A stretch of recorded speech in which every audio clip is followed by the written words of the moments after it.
एक छोटी सी बात पर गुस्सा होकर चली आई। पति और सास से इतनी दूर, अपने गांव। कसूर बड़ा कहाँ था उनका। एक बेटे ने अपनी बूढ़ी माँ की परवाह ही तो की थी। सोचते हुए रिया के आंखों से आंसू बहने लगे। पूरे 2 महीने हो गए मायके में आते ही। लॉकडाउन लग गया। चाह कर भी 500 किलोमीटर की यात्रा मुश्किल थी।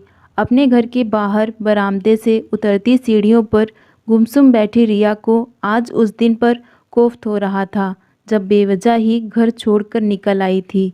आंखों में आंसू के पर्दे पर चलचित्र की तरह वो घटना चलने लगी। माँ, मैंने खाना बना दिया है, आप खा लेना और सो जाना। आज मैं और रवि फिल्म देखने जा रहे हैं। रवि आते ही होंगे, बस मैं तैयार हो जाऊं। कहते हुए बिना ये सुने चली गई अपने कमरे में कि सास कमला जी ढंग से बोल भी नहीं पा रही थी। बहुत धीमे आवाज़ में बोली, बहू मुझे बुखार सा लग रहा है। रवि आया तो वो एकदम तैयार खड़ी थी। रवि जल्दी से चेंज कर लो और मैंने माँ का खाना बना दिया, उन्हें बता भी दिया है। कहते हुए सोफे पर बैठ गई। रवि ने जाकर माँ के कमरे में झाँका। माँ बिस्तर पर निढाल सी आँख मूंदे पड़ी थी। माँ माँ, 2-3 बार आवाज़ लगाया लेकिन उन्होंने कोई उत्तर नहीं दिया। जाकर देखा तो माँ तेज बुखार में तप रही थी। रिया। हाँ कहो। माँ को तो बहुत तेज बुखार है। अच्छा तो मैं दवा दे देती हूँ, हमारे जाने में आधे घंटे का समय है, तब तक बुखार उतर जाएगा। क्या कह रही हो तुम? हम कहीं नहीं जा रहे, समझी? और जाओ बुखार की दवा और ठंडे पानी का बाउल लाओ। कहते हुए जैसे रवि के आंखों से अंगारे बरस रहे थे। रिया पैर पटकते गई, दवा और पानी देकर चली गई। अपने कमरे में जाकर सारा श्रृंगार उतार सो गई बिस्तर पर। कमरे का लाइट बंद कर उस कमरे को कोप भवन बना दिया। माँ का बुखार उतरा नहीं उतरा, किसी ने खाया या नहीं, उसको कोई परवाह नहीं थी। रवि ने माँ को दवा दिया, जाकर खुद उनके लिए खिचड़ी तैयार की। खिचड़ी बनाते समय रो पड़ा वो। अभी 6 महीने पहले पापा इस दुनिया को छोड़ विदा हो गए। उनके जाने के साथ जैसे माँ का आधा हिस्सा चला गया। सच ही कहते हैं सब, पति पत्नी एक दूसरे के आधे आधे अस्तित्व का हिस्सा होते हैं। माँ जैसे जीना भूल गई। सोच आंखों से आंसुओं का मेला सा उमड़ा और फिर उसने अपने आप को संभाला और जाकर माँ को खिचड़ी खिलाकर उन्हें सुलाया। रिया उठो, चलो कुछ खा लो। माँ के लिए जो खाना बनाया था, दोनों मिलकर कुछ खा लेते हैं। रिया रिया कितनी बार बोला, लेकिन रिया ने कोई उत्तर न दिया। निराश होकर वो भी चुपचाप सो गया। सुबह उठने पर भी रिया का मूड खराब था। रिया, क्या है ये सब? एक दिन हम बाहर नहीं गए तो तुम क्या ऐसे रिएक्ट करोगी? माँ के लिए नाश्ता तो बनाओ, उन्हें दवा देनी है। मेरी भी तबीयत ठीक नहीं है रवि, मुझसे कुछ नहीं होगा। जाओ, जाकर माँ के पल्लू से बंध जाओ, मुझसे बात न करो। ये सुनकर रवि का पारा चढ़ गया। माँ अभी भी बुखार में तप रही थी और रिया का ये व्यवहार। रिया, माँ बीमार है, कुछ तो शर्म करो। मैं भी तुम्हारी ज़िंदगी में हूँ, तुम भी याद करो। एक बात कहूँ रवि, तुम जैसे लोगों को तो शादी ही नहीं करनी चाहिए थी। रिया चुप हो जाओ, मेरी माँ बीमार है। पापा के जाने के बाद उनकी क्या हालत हो गई, क्या तुम्हें ज़रा भी मोह नहीं? नहीं कहते हुए कमरे में गई और जाकर अपना सूटकेस लेकर निकली। मैं 1 हफ्ते के लिए अपनी दादी के पास जा रही हूँ रवि, मैं खुद ब खुद आ जाऊँगी। कहते हुए निकल गई, बिना जाने कि रवि क्या कहता है। रवि आवाक सा खड़ा देखता रह गया उसे। एक बार मुड़कर देखा रिया ने, उसकी वो सूनी आँखें। आज तक उन आँखों के अभिशाप को कहाँ भूल पाई वो। 1 हफ्ते का कह आई, आज 2 महीने हो गए। सच ही एक अभिशापित जीवन जी रही थी वो अभिशाप जिसे उसने खुद चुना था।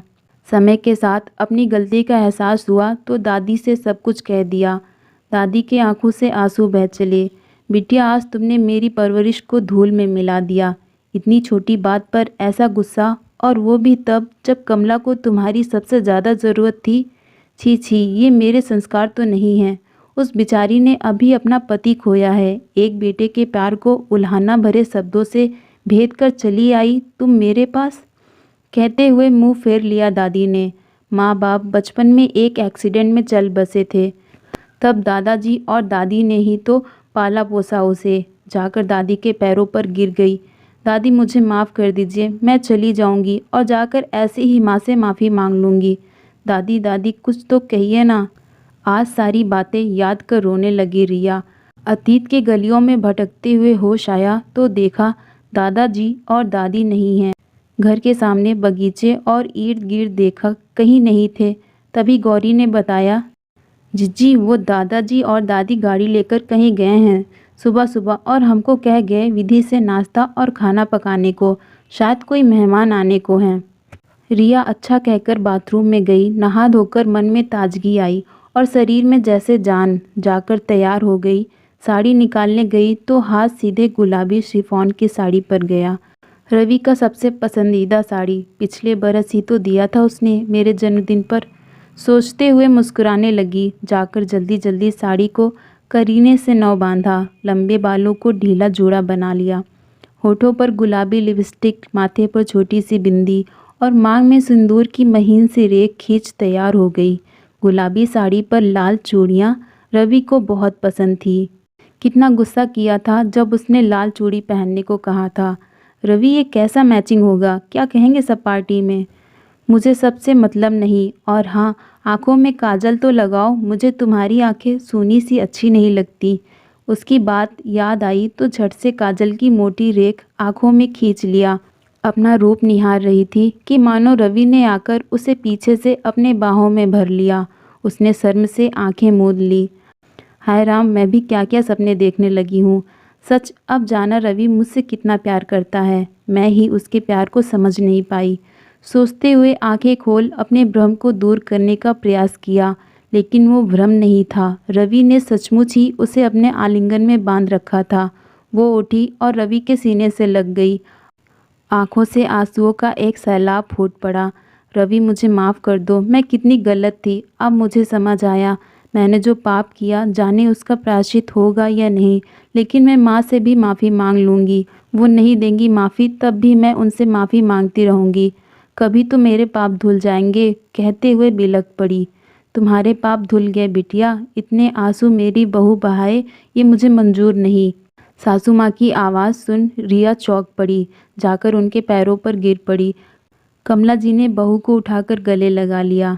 तू बेटी है मेरी, बहू नहीं, यही कहकर ले गई थी तुझे और आज भी लेने आई हूँ। बेटा चल अपने घर। हाँ लेकिन इस बार बहू बनकर नहीं, बेटी बनकर जाना। रिया इस बार की गलती मैंने माफ़ कर दिया, अगली बार का नहीं। और कमला बिटिया के साथ कोई बदतमीजी हुई तो मेरा मरा मुंह भी नहीं देखने दूंगा तुम्हें। दादाजी ने पोती को सख्त हिदायत देते हुए कहा तो रिया ने सर झुका लिया। हाँ तेरे दादाजी सही कह रहे हैं बेटी, हम चाहते तो तुम्हें वहाँ ले जाकर पहुँचा सकते थे, लेकिन रवि और कमला जी को हमने बुलाया क्योंकि हम तुम्हें एक सीख और नए संस्कार के साथ विदा करना चाहते थे। दादी ने पोती को समझाया तो पोती दादी के गले लग गई। एक दिन बाद बेटी को फिर से विदा कर दादा दादी के आंखों में आंसू थे। पोती को विछोह का दर्द तो था, लेकिन अपनी गृहस्थी, अपने पति और माँ रूपी सास से पुनर्मिलन की खुशी भी थी। दोस्तों इस कहानी को अपना अनमोल समय देने के लिए आपका बहुत बहुत शुक्रिया। कहानी अच्छी लगी तो प्लीज़ वीडियो को लाइक और चैनल को सब्सक्राइब करना ना भूलें।